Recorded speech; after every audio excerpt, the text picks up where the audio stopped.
Hello friends. आज जो हम डिस्कस करेंगे वो डिस्कस करेंगे भारतीय राष्ट्रीय कांग्रेस के बारे में, इंडियन नेशनल कांग्रेस के बारे में। ये भारतीय राष्ट्रीय कांग्रेस की स्थापना से रिलेटेड एक मिथक है।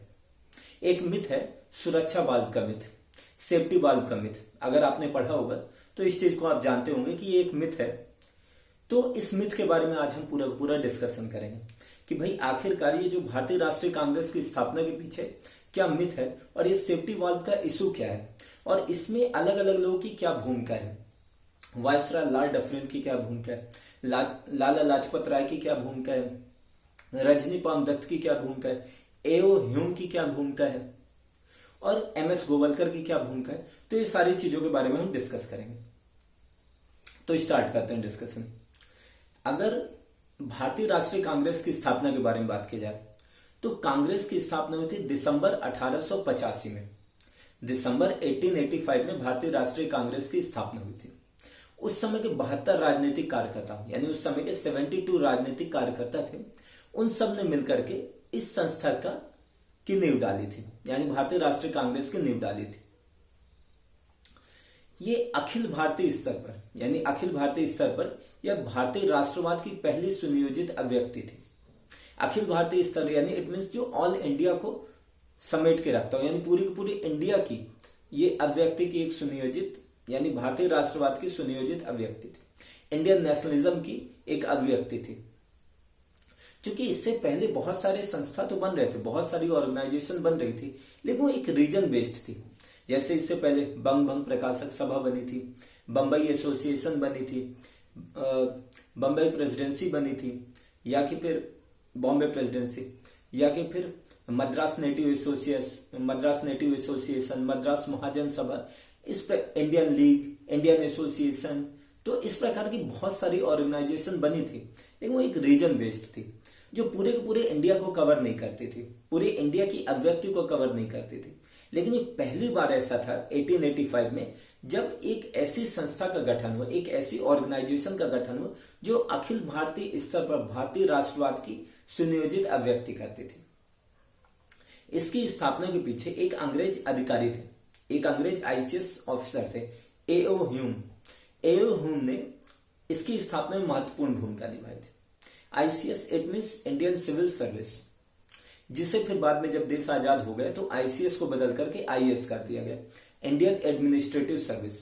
सरदार वल्लभ भाई पटेल ने ये किया था, क्योंकि सरदार वल्लभ भाई पटेल ही होम मिनिस्ट्री में थे। क्योंकि उन्हें ऐसा लग रहा था कि चूंकि आईसीएस जो है बहुत छोटे छोटे काम करती है, तो आईएएस हम कर दें उसे, और उन्हें बड़े बड़े जो मुद्दे होते हैं, बड़े बड़े इश्यूज होते हैं, उन्हें दिया जाए, ताकि जो ह्यूमन कैपिटल है उसे बहुत अच्छे से यूटिलाइज किया जा सके। तो एक अंग्रेज अधिकारी थे जो सेवानिवृत्त हो चुके थे, यानी अवकाश प्राप्त थे, रिटायर हो चुके थे। एओ ह्यूम ने कांग्रेस की स्थापना में महत्वपूर्ण भूमिका निभाई थी। अब सवाल ये उठता है कि इन 72 राजनीतिक कार्यकर्ताओं ने, इन 72 राजनीतिक कार्यकर्ताओं ने इस संस्था यानी कांग्रेस की स्थापना क्यों की, और कांग्रेस की स्थापना के लिए यही समय क्यों चुना, सवाल ये उठता है। और इसी सवाल के साथ एक मिथक जुड़ा हुआ है जो अरसों से जुड़ा है, यानी बरसों से जुड़ा हुआ है, और ये मिथक अपने में काफी दमदार है, यानी अपने में काफी दमदार है। और यह मिथक है सुरक्षा वाल्व का, यह मिथक है सेफ्टी वाल्व का, जो बरसों से पीढ़ी दर पीढ़ी, यानी जनरेशन वाइज जनरेशन, जो हमारे छात्र हैं, जो भारतीय छात्र हैं, जो स्टूडेंट हैं, और जो भारतीय राजनीतिक कार्यकर्ता हैं, उन्हें एक तरीके से घुट्टी की तरह पिलाया गया है। ये सुरक्षा वाल्व का इशू, ये सेफ्टी वाल्व का इशू, कि भाई कांग्रेस की स्थापना के पीछे ये रीजन था कि कांग्रेस जो है एक गैर राष्ट्रवादी, एक नॉन नेशनलिस्ट पार्टी थी, जिसने अपने स्वार्थ के लिए इसका गठन किया था। तो एक तरीके से इस चीज को, ये सुरक्षा वाल्व का जो इशू था, जो सेफ्टी वाल्व का इशू, इन्हें घुट्टी की तरह पिलाया गया था भारतीय छात्रों और राजनीतिक कार्यकर्ताओं को, स्पेशली लेफ्ट आइडियोलॉजी वाले यूनिवर्सिटीज में।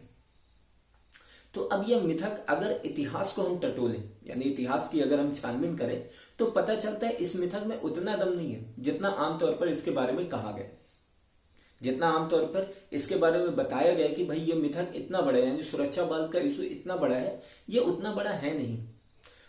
तो आज एक अच्छा टाइम है कि हम इस रहस्य पर से पर्दा उठा दें और इस चीज को क्लियर करे कि ये सुरक्षा बल का इशू था क्या। हालांकि इसके लिए इतिहास की गहरी पैनी नजर रखनी पड़ेगी और वो चीज हम करेंगे ये सुरक्षा बल के इशू को डिस्कस करने के लिए। ये सुरक्षा बल का इशू ये है कि अंग्रेज सरकार के इशारे पर, यानी ए.ओ. ह्यूम और उनके साथी मीन्स जो कांग्रेस के अदर नेता थे, यानी ए.ओ. ह्यूम और उनके साथियों ने अंग्रेजी सरकार के इशारे पर ही, जो ब्रिटिश गवर्नमेंट है, ब्रिटिश गवर्नमेंट के इशारे पर ही भारतीय राष्ट्रीय कांग्रेस की स्थापना की थी। यानी उनका कोई भी इसके पीछे रोल नहीं था भारतीयों का। ये ए.ओ. ह्यूम और उनके साथियों ने, जो उनके साथी जो अदर कांग्रेसी नेता थे, अंग्रेजी सरकार ने बोला कभी भारतीय राष्ट्रीय कांग्रेस की स्थापना करना और उन्होंने कर दी। उस समय के जो तत्कालीन वायसराय थे, जो लॉर्ड डफरिन थे, लॉर्ड डफरिन के निर्देश, मार्गदर्शन और सलाह पर, यानी उन्होंने निर्देश दिया, उन्होंने एक डायरेक्शन दिया और उनके सलाह, यानी उनसे एक तरीके से एडवाइस लेकर के भारतीय राष्ट्रीय कांग्रेस की स्थापना ए.ओ. ह्यूम ने की थी, यानी इस संस्था को जन्म दिया था। ऐसा मिथक है, ये सुरक्षा बल का मिथक है, ताकि उस समय लोगों के अंदर जो असंतोष था, क्योंकि ब्रिटिश शासन के प्रति लोगों के मन में तो बहुत ज्यादा असंतोष था, लोग बहुत ज्यादा अनसेटिस्फाइड थे। तो लोगों के मन में जो असंतोष था, जो जनमानस में असंतोष था, तो जो असंतोष का जो हिंसा रूपी ज्वालामुखी है, यानी जो ज्वालामुखी के रूप में फट सकता है, जो हिंसा हो सकती है, वायलेंस हो सकता है, तो हिंसा रूपी ज्वालामुखी को बहने, यानी वो हिंसा रूपी ज्वालामुखी वो ना बहे और उसे फूटने से रोकने के लिए ये सुरक्षा बल्ब का इशू किया गया था, ताकि जो असंतोष की वाष्प है, असंतोष की जो लोगों के मन में असंतोष, जो लोग अनसेटिस्फाइड हैं, तो असंतोष की वाष्प को बिना किसी खतरे के, असंतोष की वाष्प को बिना किसी खतरे के सुरक्षित, सौम्य, शांतिपूर्ण व संवैधानिक निकास या कि फिर सुरक्षा बल्ब उपलब्ध कराया जा सके। कहने का मतलब है कि भारत के दरवाजे पर, जो इंडिया के दरवाजे पर उस समय एक हिंसक क्रांति दस्तक दे रही थी, एक हिंसक क्रांति, एक वायलेंस दस्तक दे रहा था और कांग्रेस की स्थापना हुई और वो वायलेंस टल गया। यानी हिंसक क्रांति होने ही वाली थी और भारत आजादी प्राप्त करने ही वाला था, तो अंग्रेजी सरकार के इशारे पर ए.ओ. ह्यूम ने भारतीय राष्ट्रीय कांग्रेस की स्थापना कर दी, जिसके कारण वो हिंसक क्रांति दस्तक नहीं दी, हिंसक क्रांति को कुचल दिया गया और उसके बाद कांग्रेस चलती रही। यह मिथक है।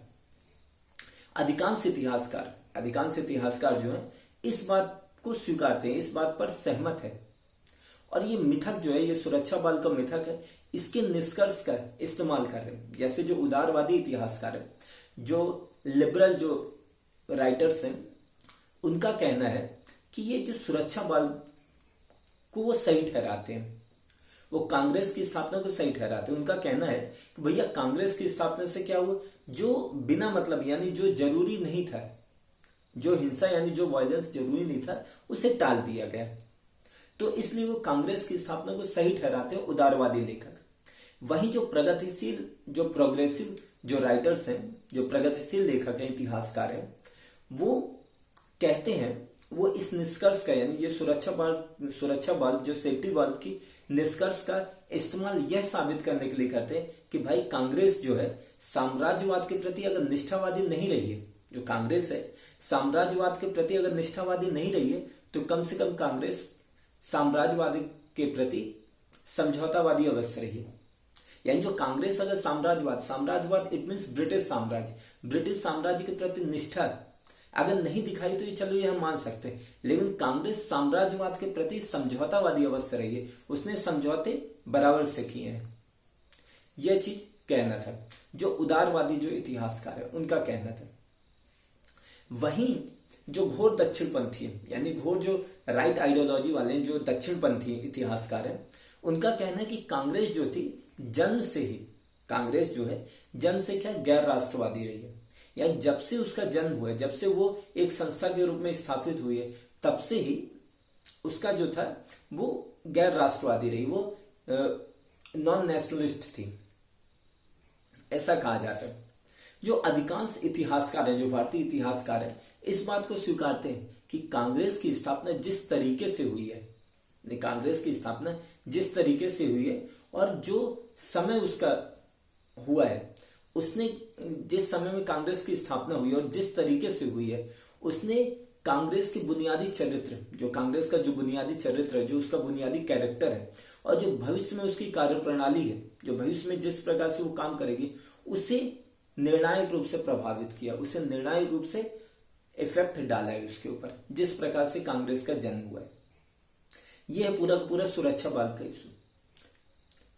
और जो अब इस इशू के ऊपर लाला लाजपत राय ने अपनी एक टिप्पणी रखी थी, यंग इंडिया में अपने लेख में उन्होंने 1916 में 1916 में यंग इंडिया में अपने लेख में जो गर्मपंथी नेता थे, यानी जो लाला लाजपत राय थे, गर्मपंथी नेता थे।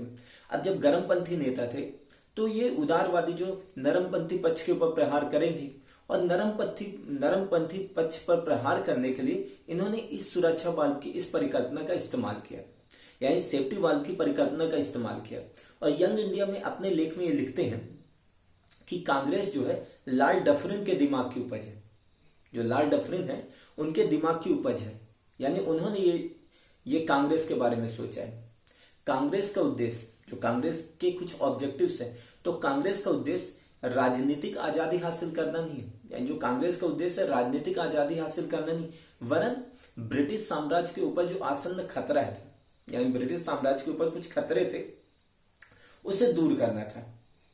यानी कांग्रेस का उद्देश्य ये नहीं कि राजनीतिक आजादी हम हासिल कर लें, कि हमें राइट टू वोट मिल जाए, राइट टू इलेक्शन का अधिकार मिल जाए, या कि हम अपना रिप्रेजेंटेशन खुद करें, हम अपने लिए खुद पॉलिसी बनाएं, ये नहीं था उनका कांग्रेस की स्थापना का उद्देश्य। बल्कि कांग्रेस की स्थापना का उद्देश्य था चूंकि ब्रिटिश साम्राज्य पर आसन्न क्रांति का खतरा था, चूंकि लोग के मन में बहुत ज्यादा असंतोष था और वो हिंसा कर सकते थे, हिंसा के रास्ते पर चल सकते थे, तो ब्रिटिश साम्राज्य के ऊपर जो आसन्न क्रांति थी यानी हिंसा था, उससे उसकी रक्षा करना था।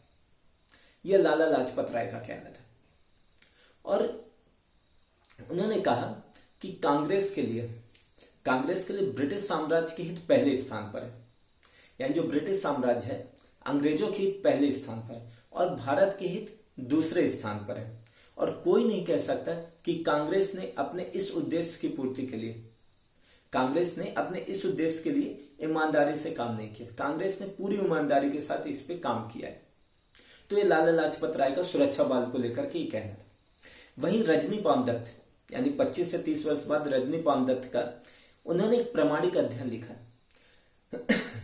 प्रामाणिक अध्ययन में ये सुरक्षा बल के इस मिथक को, यानी ये जो सुरक्षा बल की इस मिथक की जो परिकल्पना थी, उसे वामपंथी विचारधाराओं के लिए कच्चे माल के रूप में इस्तेमाल किया। जो वामपंथी विचारधारा है उसे कच्चे माल के रूप में इस्तेमाल करते हैं। ये जो रजनी पामदत्त ने जो प्रामाणिक अध्ययन में लिखा है, रजनी पामदत्त जो है जोरदार ढंग से इस बात को उठाती हैं, कहती हैं कि भाई कांग्रेस की स्थापना यानी अंग्रेजी सरकार की सीधी पहल, यानी अंग्रेज सरकार की सीधी पहल और मार्गदर्शन के द्वारा ही कांग्रेस अस्तित्व में आई है, ताकि जो ब्रिटिश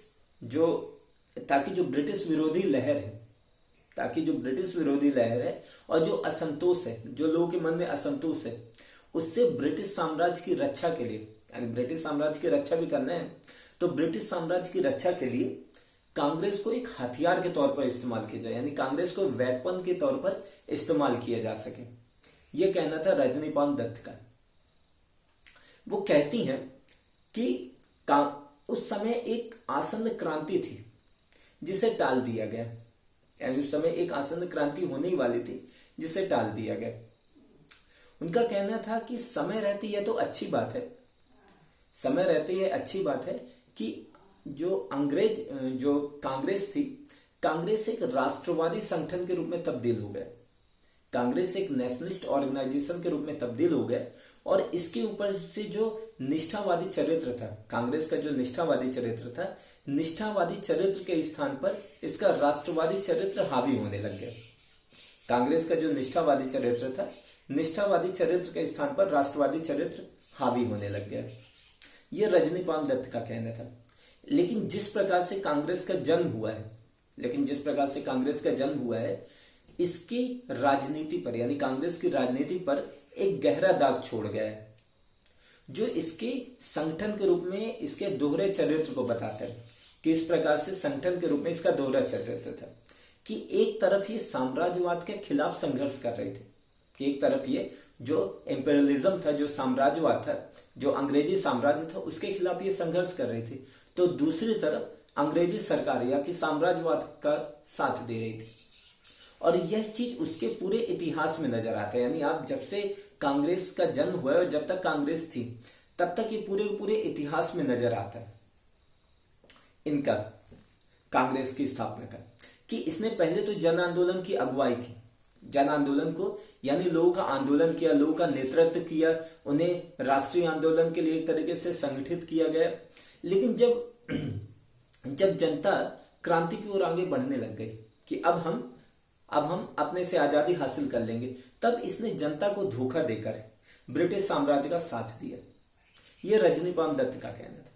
श्री दत्त के अनुसार, जो रजनीपाल दत्त है, रजनीपाल दत्त के अनुसार कांग्रेस जो थी इसका जो दोहरा चरित्र था ये शुरू से ही चला आ रहा था। यानी गोखले से लेकर गांधी तक, यानी गोखले की अगर बात की जाए, गोपाल कृष्ण गोखले, ये उदारपंथी नेता थे, यानी उदारवादी नेता थे, नरमपंथी पक्ष के नेता थे। और वहां से लेकर गोखले तक, यानी वहां से लेकर गांधी तक, चूंकि गांधी का जो क्विट इंडिया मूवमेंट था वहां तक उन्होंने एक तरीके से नेतृत्व किया था। तो गोखले से लेकर गांधी तक कांग्रेस का ये चरित्र बिल्कुल चला आ रहा है।